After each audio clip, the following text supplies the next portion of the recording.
Welcome back. I'm Michael Ball, and this is America's Commercial Real Estate Show. This segment is brought to you by GetValuate.com. Check it out. It's online software to do investment property analysis. You can share it with colleagues. Visit GetValuate.com. Well, today we're talking about the 1031 exchange. There's some talk of maybe abolishing it. There's some talk of maybe changing it materially. Please welcome my next guest. It's Brent Abrahm. He's CEO and founder of Accruit. He's also co-chair of the Federation of Exchange Accommodators Government Affairs Committee. He's joining us on Skype. Brent, thanks for being with us. Oh, thanks so much for having me. So, Brent, we've heard from time to time over the years that, as the government's looking for places to create more income, more taxes, they've looked at the 1031 exchange before, but we've got tax reform now. I mean, it's a big subject. It's coming up. What do you see going on with the tax reform, real estate, and specifically the 1031 exchange? Is there a chance that something can happen there? Well, I know there's a lot of talk coming out of Washington, a lot of talk around tax reform. There's still nothing concrete. And so one of the areas that we continually work on and make sure we're aware of is ensuring 1031s are not repealed. And so our discussions in Washington, as the dialogue continues in Washington, is to make sure that our congressional leaders understand the importance of the 1921 tax code and why this has been around for almost 100 years. So our concern is to educate and make sure that our representatives understand how this is used in commercial real estate every single day. What does this mean of stimulating the economy? So there's, again, nothing real concrete, but we are watching day to day and seeing what's happening. Yeah. Well, it's certainly important. I was on your website at the Federation of Exchange Accommodators, and I saw this one page that said the Joint Committee on Taxation projects repeal of 1031 would generate $4 billion in tax revenue. But then I saw another report that said the Tax Foundation reports that a repeal would have an $18 billion economic and job loss. What are we looking at here? Well, and we look at this in a couple ways. We hear people in D.C. talk about scoring numbers. We look at a window, usually a 10-year window. And so when they look at repeal, they look at it over 10 years. And we have done some similar studies with Ernst & Young that looked at the impact to the economy should we repeal 1031. So on one side, when they score 1031s and they talk about an expense, that is basically tax revenues that are not coming into the U.S. Treasury. So if you have a like-kind exchange with a deferral, that means cash isn't coming in. So when they look at scoring that, they can say, well, if we repealed it, look how much more money we could have coming in, not only a year, but on an annual basis. So over 10 years, over $40 billion. So that, when they hear $40 billion, they're like, that's a good target. We can go after $40 billion as a pay-for to help us lower corporate tax rates. But on the flip side, if we repeal such a powerful stimulus, then what you hear is there's up to a $8 to $13 billion impact to the U.S. economy annually. So if you look at that, that's $130 billion over 10 years that we would be pulling and contracting from the economy because people are not using 1031s to stimulate growth. So you've got to look at both sides of the coin. And what we're finding out through discussions and through reports and through studies is repeal of 1031s will have a much more dramatic negative impact to the U.S. economy than keeping it and allowing the stimulus to occur. Yeah, I mean, it certainly makes sense. And 1031 exchange were obviously used a lot in real estate, which touch and impact a lot of people. You think of the housing stock. We sell apartments.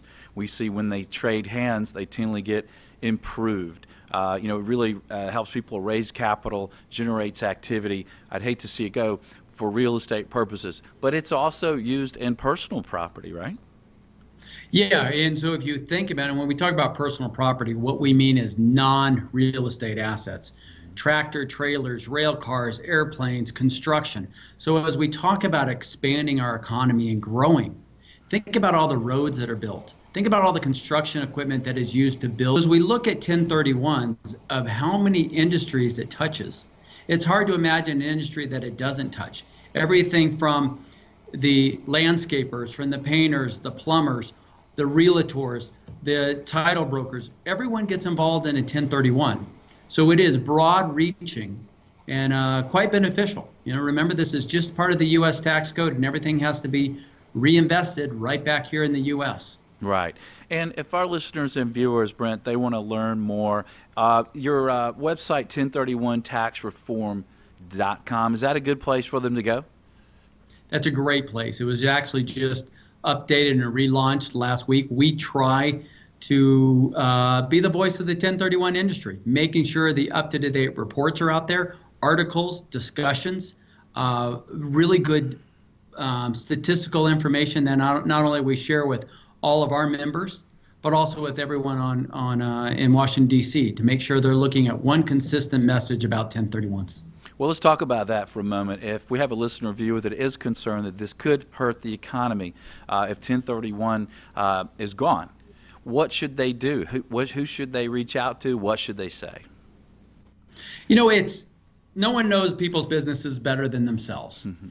And for them to actually share a story with their local congressman or woman, their senator, let them know how they use 1031s. 1031s is not something that is left for the 1%ers.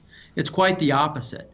Most 1031 exchanges are done by either middle class, small businesses.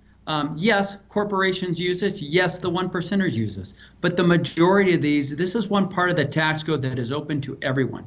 Anybody that owns a commercial real estate piece of property, maybe even a small rental home, will use 1031s. Even think about this, having a business, a realtor who owns a business car.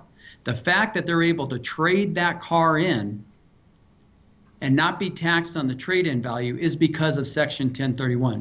So sharing that with their local congressmen and their state U.S. representatives is tremendous. Everything on 1031taxreform.com, we actually make it very easy for anyone to go online and send a letter out to their representative. Let them tell the personal story, how 1031s impact them and their community. Yeah, that's a great idea. I mean, I just look at yesterday, we made an offer for a purchaser on a shopping center for $9 million. It really will generate a nice return for the developers who built this. And if they sell it, they'll go on and do more development. They'll have to do more construction. There'll be more jobs. And guess what they said to us? Well, we want to do a 1031 and we want to find a replacement property. So if we can do a 1031 and find a replacement property, we're good to go. And that's just 1 hour of one day yesterday for one broker. Yeah, it is such an incredible stimulus because it is also a driver. It doesn't impact overall rates. It's not because they're being inflated because people do 1031s. It provides incredible opportunities. It allows businesses to actually make sure they're running their portfolios extremely efficiently. It allows them to move out of one market into another market. But if you think about if you had to incur the taxes paid, whether it's capital gains or even ordinary income on the recapture amount, your economics are truly different. You will stop moving and trading assets around the country if you first have to get over the hurdle of paying the taxes. Look, margins are relatively slim in the industry. There's no doubt about it. So when you actually think about the taxes that you would have to incur without doing a like-kind exchange, on top of borrowing more money from a bank at a higher rate, it becomes inefficient and prohibitive for companies to have assets that are this fluid. 1031 basically breaks down all the friction and allows for free movement of assets throughout the country. It's a constant continuity of investment. Investing in one asset, wherever that is in the United States, is a benefit back to the businesses, and it's been a benefit back to those communities. Yeah, it certainly is, and I'm glad you brought that up. I mean, when I look at the property owners of commercial real estate that haven't sold their properties in a long time, sometimes that stock is getting tired. Those commercial properties, those multifamily properties, they're not up to par. And that could impact the communities where these properties are located in. It's such a ripple effect. Well, to end the show here, Brent, what would you say to viewers and listeners? What should they do if they're concerned? Where's the easy button? Is there something that the politicians may be missing that we should really key in on? Yeah, don't become complacent. Don't wait. What we have recognized with all the work and the years of work we've been doing trying to make sure that tax reform does not impact 1031s, what we found out is don't wait for a final bill than to raise your voice. Yeah. Raise it now. Talk to your representatives now before a bill is written. Let them know, because by the time you get down on the floor for a vote, sometimes it's way too late. And what we have heard from congressmen and women, sometimes they've said, hey, we didn't hear anything, so we just moved forward. That's not the case. Reach out, talk to people in your communities, get involved with your associations, make sure their government affairs people understand the importance of 1031s. And we can save this, and we can continue using this as an incredible stimulus for the U.S. Yeah.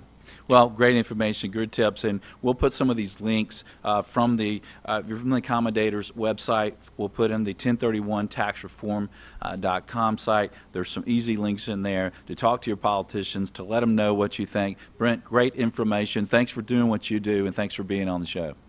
Well, thank you, Michael. And thanks for listening or viewing the show wherever you are in the country or around the world. Please, if you do think 1031 could hurt our economy if it's abolished, do something about it. Check out the links. Also, connect with us, follow us, subscribe, comment, share this show. Let's tell the U.S., let's tell the politicians, hey, listen, if you agree that this should not be abolished, let's talk about it. Let's share the show. And thanks for being with us. Until next week, be sure that you always lead, learn, and laugh, and join us for America's Commercial Real Estate Show.